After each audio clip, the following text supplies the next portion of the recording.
সকালবেলাতেই কিন্তু মেয়ে আমার ঘুম থেকে উঠে দাদানের কোলে করে চলে এসেছে কিন্তু স্কুলের গেটের সামনে। স্কুলে কিসের প্রোগ্রাম সেটা তো তোমরা অবশ্যই দেখে বুঝতেই পেরে গেছো। স্কুলটা কিন্তু একদমই আমাদের বাড়ির পাশে, মানে আমাদের বাড়ির অপোজিটেই কিন্তু স্কুল। আস্তে আস্তে কিন্তু স্কুলের বাচ্চারা দেখো সবাই এক এক করে কিন্তু লাইন দিয়ে দাঁড়িয়ে চলে এসেছো।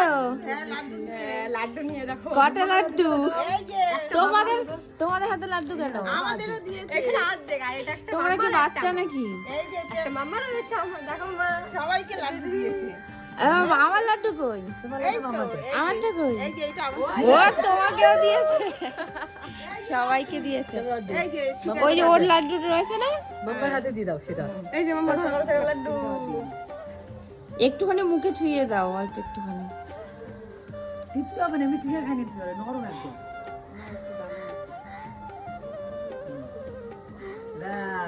হয়ে গেছে। মুখটা দেখে খাবার করছে। ভালো মামা, ভালো ভালো, টেস্টি টেস্টি। দেখছি না আর আমি দুজনে কিন্তু রেডি সেডি হয়ে কোথায় যাচ্ছি মাম্মা? একটা ছোট্ট দিদি ভাইয়ের আজকে বার্থডে, তাই জন্য এখন আমরা যাচ্ছি। আর বাবা যাবে আমাদেরকে দিয়ে আসতে, কারণ যেহেতু আমরা নিমন্ত্রণ নিমন্ত্রণ, তো বাবা আমাদেরকে দিয়ে আসবে। আর আমাদের কিন্তু একদম পাশেই, মানে একটা বাড়ির পরেই নিমন্ত্রণ। ওই জন্যই ওকে রাত্রেবেলায় নিয়ে যাচ্ছি, না হলে ওকে নিতাম না ঠান্ডার মধ্যে। যেহেতু একটা বাড়ির পরে, তাই জন্য ও একটুখানি নিয়ে যাই, ঘুরিয়ে নিয়ে তারপর আবার কিন্তু চলে আসবে, তাই না মাম্মা? চলো চলো চলো। আর এই যে দেখো আমার বেগম সোনা আজকে এই ড্রেসটা পরেছে, ড্রেসটা দেখাও। এই যে এই ড্রেসটা পরেছে, আর আমি এইটা পরেছি। ঠান্ডার মধ্যে আর কি করবো? টাটা বাবা, টাটা করে দাও। টাটা ঠাম্মি, টাটা। আসি মা। যে দাদানের কোলে যাচ্ছে পেখম সোনা, আমাদের একটা বাড়ির পরেই। এই যে এই বাড়িতে হলো বার্থডে নিমন্ত্রণ, তাই না? চলো ভেতরে, চলো ভেতরে।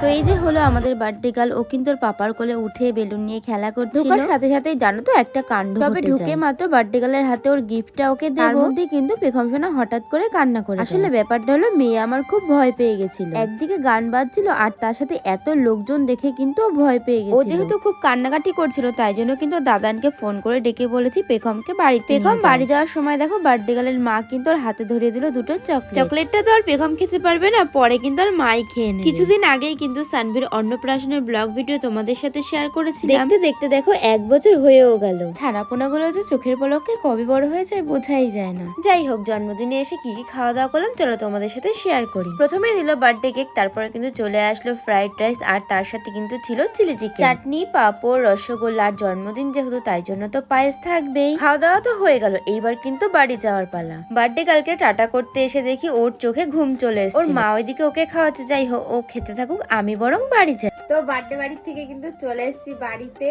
আর মানে আমার একটু খারাপ লাগছে, যেহেতু পেখম সোনা বেশিক্ষণ থাকিনি। বেশিক্ষণ কি, সবে মাত্র গেছি, তারপরে কান্নাকাটি শুরু করে দিয়েছে। আসলে ওখানে মানে এতটা আওয়াজ হচ্ছিল, ও ভয় পেয়ে গেছিল। আর ও দেখো ওকে এই দুটো বেলুন দিয়েছে, তো এই বেলুন দুটো নিয়ে ও দাদানের সাথে বাড়ি চলে এসেছে, আর আমি একা একা খেয়ে তারপরে এইমাত্র চলে আসলাম। তো এই ছিল আজকের ছোট্ট মিনি ব্লগ। চলো সবাইকে টাটা বাই বাই।